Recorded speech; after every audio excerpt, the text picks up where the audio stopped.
Dear students, I hope all of you are staying at home and remaining safe. From the last video clipping, we have learnt about introduction to active load. Now we will learn about two transistor current source.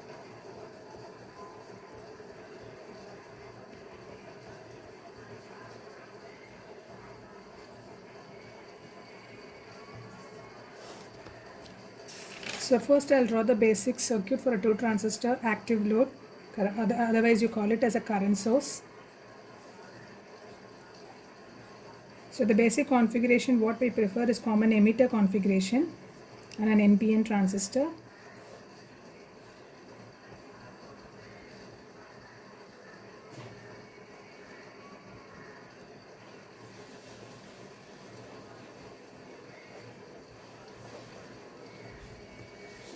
So we have transistor Q1 and transistor Q2.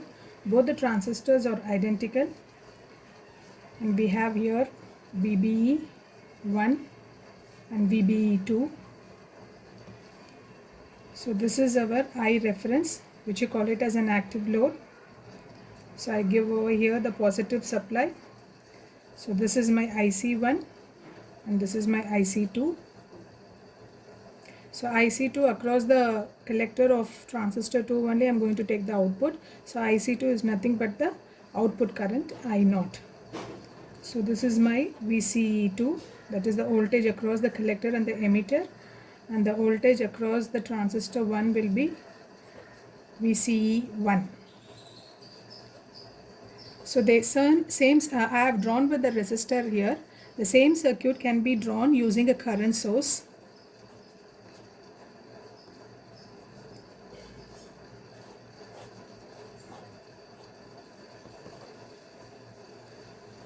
So instead of a resistor, instead of RC resistor, I'll replace with the current source.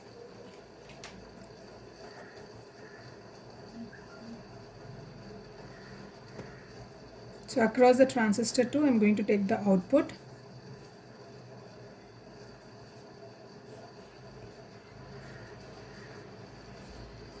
So this is my base current of transistor 1, the base current of transistor 2. And this is my active load I reference. This is my transistor 1 and transistor 2.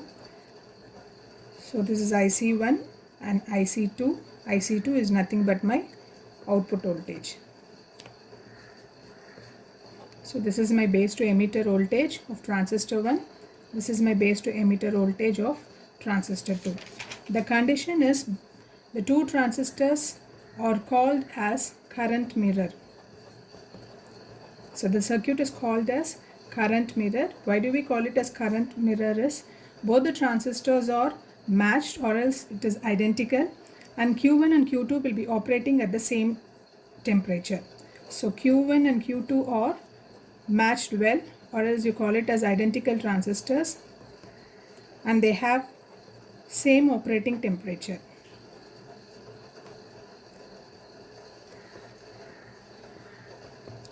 So with base and the emitter terminals connected together, so base emitter voltage is same in both the transistors. So we can say IB1 is equal to IB2, IC1 is equal to IC2, VBE1 is equal to VBE2. So transistor Q1 is connected as a diode consequently when supply voltages are applied. So therefore base emitter junction of Q1 is forward biased and the reference voltage I reference is established.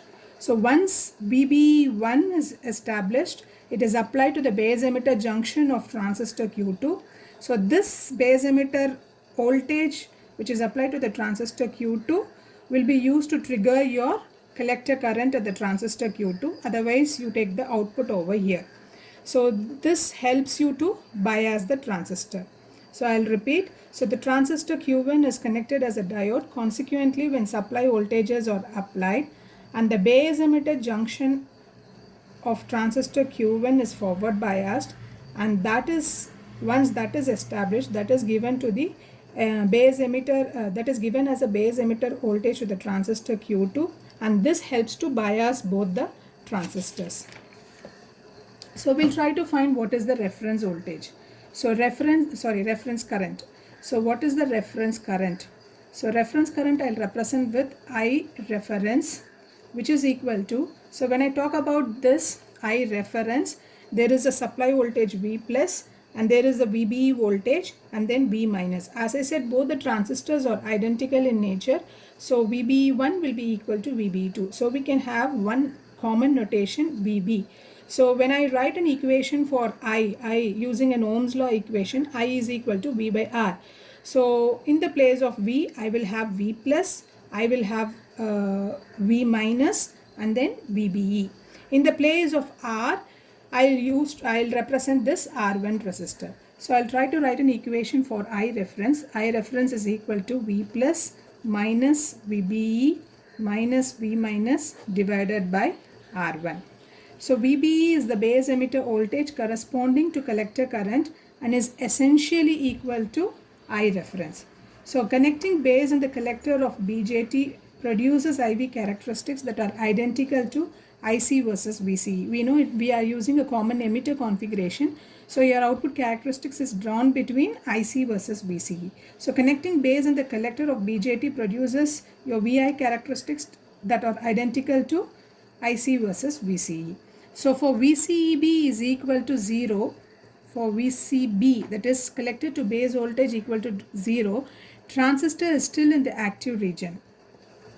Transistor is still biased in the active region,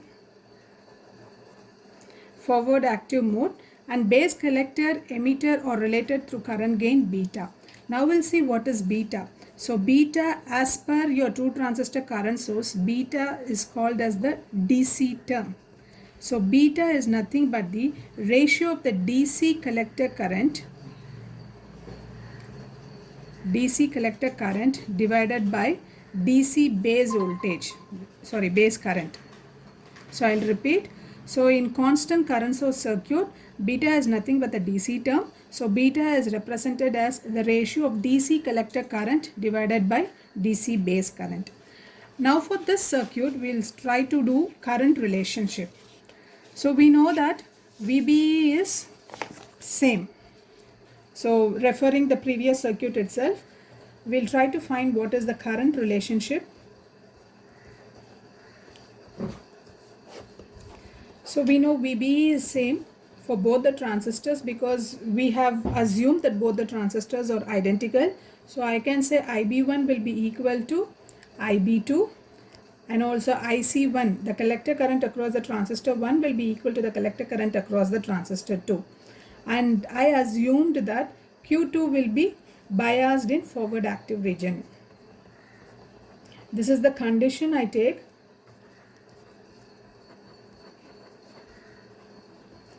Now at Q1, what is my reference current? We'll try to find it out that. So I reference will be equal to IC1. So referring this circuit again, it is IC1. So I'll go for this circuit. It is IC1 plus IB1 plus IB2. That will constitute my I reference current. So my I reference current will be equal to IC1 plus IB1 plus IB1 plus IB2. So I can simplify this as IC1 plus 2IB. Since I said IB1 is equal to IB2, I can write IC1 is equal to IC1 plus 2IB2, or else I can write 2IB1. In either of the form I can write. Now I can replace my IC1 by with respect to beta term. So replace IC1 by IC2. Either I can have this term as IC1 or IC2, since I have said both are identical, both the transistors are identical. And I can also make use of the other formula, IB is equal to IC by beta. We know that IC is equal to beta IB. So this formula I'll refer over here. So I can write IB2 will be equal to IC2 by beta. Therefore substituting these terms in I reference, so my I reference will be equal to IC2 plus 2IC2 divided by beta. So that I'll have a common term IC2. So IC2 will be IC2 upon 1 plus 2 by beta. So from this is my I reference. Okay. So where I'm going to take the output? I'm going to take the output across the collector of the transistor Q2. So that is nothing but IC2. So my intention is to find what is my IC2. So rearranging this equation, I can write IC2 will be equal to I naught, which is equal to I reference divided by 1 plus 2 by beta. So this is my ideal output current of two transistor current source.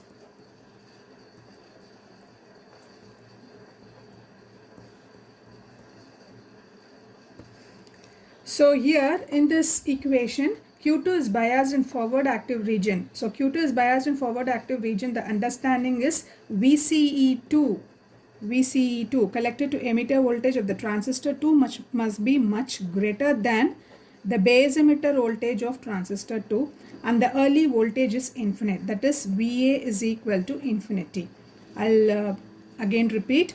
So with this equation, what conclusion we can come is, so Q2, we know that Q2 is biased in forward active region. That is what the assumption we have taken over here.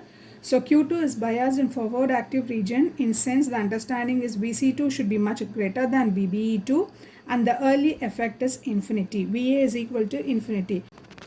So here the early voltage is equal to infinity. I hope you remember whenever we draw the equivalent circuit in the class, we used to draw R0 is equal to VA by IC. So VA is the early voltage and IC is the collector current. So R0 is VA is equal to the early effect will be equal to infinity. Therefore R0 will be equal to infinity, and therefore in the circuit R0 will be open circuited. Therefore will not use R0 usually in our common emitter configuration. So the next topic will deal with the output resistance of two transistor model. We'll see in the next slide.